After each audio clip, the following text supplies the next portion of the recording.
আমার তো বিশ্বাস হচ্ছে না যে শরীফুল রাজি কি এখানে দাঁড়িয়ে আমার কাছে আমার ভয়ও করছে যদি ওইরকম ভাবে যদি একটা যদি কোপ দিয়ে দেয়। এবং আমি এটাও শুনলাম যে ইনসাফ 2 নাকি হতে পারে। সবার সঙ্গে আমরা একসঙ্গে কাজ করি। আমরা চাই যে সারা বছর ভালো ভালো সিনেমা নির্মিত হোক এবং দর্শক হলে এসে সেই সিনেমা দেখুক। আসলে আমার আজকের আসাটাও চমক, আর পর্দায় যারা ইনসাফ দেখতে আসবেন তাদের জন্য একটা চমক।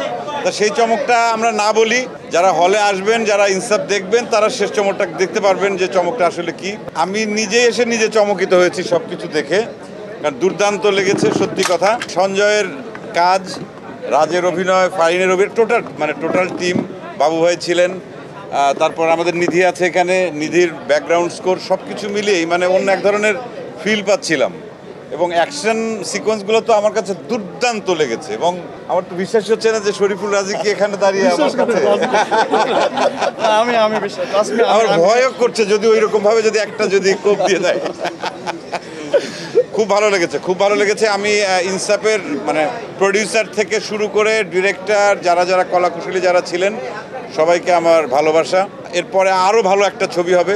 এবং আমি এটাও শুনলাম যে ইনসাফ 2 নাকি হতে পারে। এটা কি সত্য? সঞ্জয় কি বলে? কারণ যেহেতু শেষে আমাকে কিভাবে যেন শেষে যখন আমাকে দেখালো, তার মানে কি আমি কি এইটুকুই শেষ? কিন্তু চঞ্চল চৌধুরী শুরু এখান থেকে, কিন্তু পার্ট 2 তে বাবু ভাইকে পাবো না। বাবু ভাই কি মারা গেছে সত্যি? বাবু ভাইকে তো চাই। আমি তো আসলে পেছনের সিটে বসেছিলাম একদম শেষের দিকে। ওই সিটের আশপাশে অন্তত 100-200 লোক। আমার মনে হয় ঢাকা শহরে কেউই আজকে বাকি ছিল কি মানে সঞ্জয় বোধহয় এমন কাউকে বাদ দেয় নাই মিডিয়া। এবং আসছে প্রচুর, মানে যে পরিমাণ দর্শক আমরা সিটে বসতে পেরেছিলাম ঠিক তার ডাবল পরিমাণ বোধহয় বাইরে ছিল এবং দাঁড়িয়ে দেখেছেন। সঞ্জয় হয়তো এটা বলতেই পারে যে আমি ওর ছবিতে ছোট্ট একটা মানে চরিত্রে অল্প একটু সময়ের জন্য মানে অতিথি শিল্পী হিসাবে কাজ করেছি। বিষয়টা আসলে সেই জায়গা থেকে না। আমি আসলে ব্যক্তিগতভাবে চাই আমাদের সামগ্রিক সিনেমার আসলে ডেভেলপমেন্টটা, এবং আমাদের সিনেমা যেন সারা বছর ধরে এরকম উৎসব মুখর পরিবেশে সিনেমা হলের জন্য দর্শকরা আসেন, দেখেন, এনজয় করেন।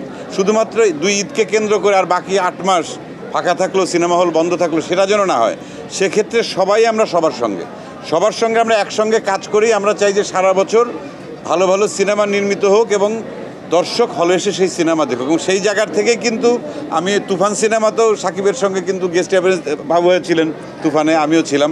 আবার এখানে সঞ্জয় বলেছে আমি দিয়েছি, আবার মোশাররফ দিয়েছে গেস্ট অ্যাপিয়ারেন্স, আবার সাকিব খানের ছবিতে নিশো দিয়েছে, সিয়াম দিয়েছে। তার মানে কি, এটা হচ্ছে যে আমরা সবাই আসলে একসঙ্গে কাজ করতে চাই সিনেমার জন্যে। সারা বছরব্যাপী আমাদের বাংলাদেশের সিনেমাপ্রেমী দর্শকরা যেন সিনেমা হলে এসে উৎসব করতে পারেন, সেটার জন্য আসলে আমাদের সামগ্রিক এই চেষ্টাটা দরকার। এবং এটা আমি মনে করি সেই চেষ্টারই একটা অংশ।